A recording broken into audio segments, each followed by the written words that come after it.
السلام علیکم تمام ویورز کو اسلام زندگی چینل میں خوش آمدید۔ ویورز نہایت ہی عمدہ کلام آپ لوگوں کی خدمت میں پیش کروں گا، انشاءاللہ غور سے سنیے گا اور اس سے لطف اندوز بھی ہوئیے گا اور سبق بھی حاصل کیجیے گا۔ تو چلیں ویڈیو کو آگے بڑھاتے ہیں۔ حضرت سلطان العارفین کا کلام ہے، ان کا کلام عاشق کے بارے میں ہے، ایک درد سے مارے ہوئے عاشق کے بارے میں ہے کہ وہ کن کن مصیبتوں کو جھیلتا ہے اور کیسے ان کا مقابلہ کرتا ہے۔ تو چلیں کلام کو شروع کرتے ہیں۔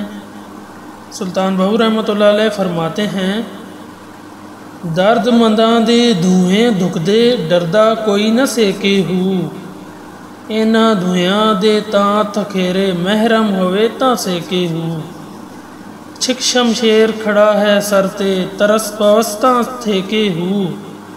سر پر ساہورے ونجنا باہو صدا نہ رہنا پیکے ہو۔ تو اس کو مزید واضح طور پہ بیان کرتا ہوں۔ سلطان بادشاہ فرماتے ہیں،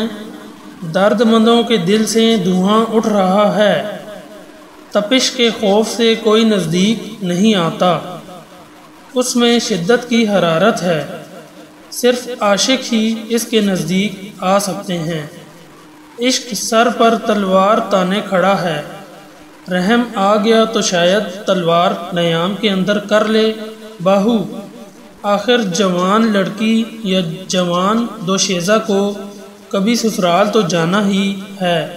ہمیشہ والدین کے گھر تو نہیں رہنا۔ تو اس کو مزید بیان کرتا ہوں کہ سلطان بہو رحمۃ اللہ علیہ فرماتے ہیں، عاشق اور درد مند ہونا ایک ہی بات ہے، درد کی آگ جلتی ہے تو عاشق کے پاس کوئی بیٹھ نہیں سکتا، اگرچہ باہر تو دھواں ہی محسوس ہوتا ہے مگر خود دھوئیں کے اندر بھی اس قدر تپش ہوتی ہے کہ پاس بیٹھنے والوں میں سے بھی وہی برداشت کر سکتا ہے جو اس درد سے مانوس ہو یا اسے درد سے کچھ حصہ ملا ہو۔ عشق میں ایسا ہی ہوتا ہے، عاشق کی جان پر بنی ہوتی ہے، اسے یوں محسوس ہوتا ہے کہ عشق ایک ایسا جنگجو سردار ہے جو تلوار سونت کر کھڑا ہے اور اسے موت کے گھاٹ اتارنا چاہتا ہے، بندہ اس کے رحم و کرم پر ہے، اسے ترس آ جائے تو شاید تلوار نیام میں کر لے،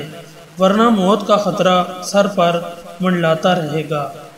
مگر یہ سب کچھ جھیلنا لازم ہے کیونکہ اگلے دائرے میں جانے کے لیے عشق کی ان تپش آمدہ مشکلات کا سامنا کرنا پڑے گا۔ جب یہ مصائب عشق پیش آ رہے ہوں تو بندہ سمجھ لے کہ اب اس کو آگے کسی اگلے روحانی مرحلے تک لے جانا مقصود ہے۔ جب کرب و اضطراب ایسا ہی ہے جیسے ایک دوشیزہ مطلب ایک لڑکی اپنے والدین کا گھر چھوڑتے ہوئے محسوس کرتی ہے، مگر جہاں وہ جا رہی ہوتی ہے اس کے فطری تقاضوں اور آئندہ اس کی ذاتی زندگی کے ارتقاء کے لیے اس مقام کی طرف جانا اور اسے قبول کر لینا ایک قدرتی امر ہے، لہٰذا یہ رنج اور خوف عارضی ہیں۔ بقول اقبال، ایسا تو ترقی کے ہر مرحلے پر ہوگا، مقام آہ و فغاں اور بھی ہیں، مقام آہ و فغاں اور بھی ہیں، ابھی عشق کے امتحان اور بھی ہیں۔ تو ویورز بادشاہ یہی سمجھانا چاہ رہے ہیں کہ عاشق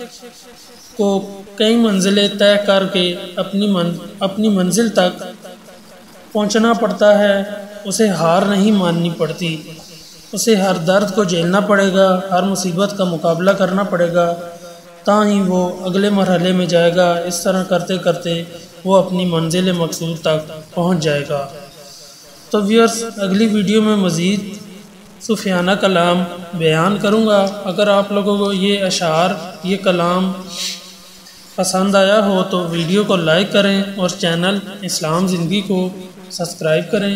مزید ایسی ویڈیوز حاصل کرنے کے لیے نوٹیفیکیشن کے بیل آئیکن کو پریس کریں۔ اپنا خیال رکھیے گا۔ السلام علیکم۔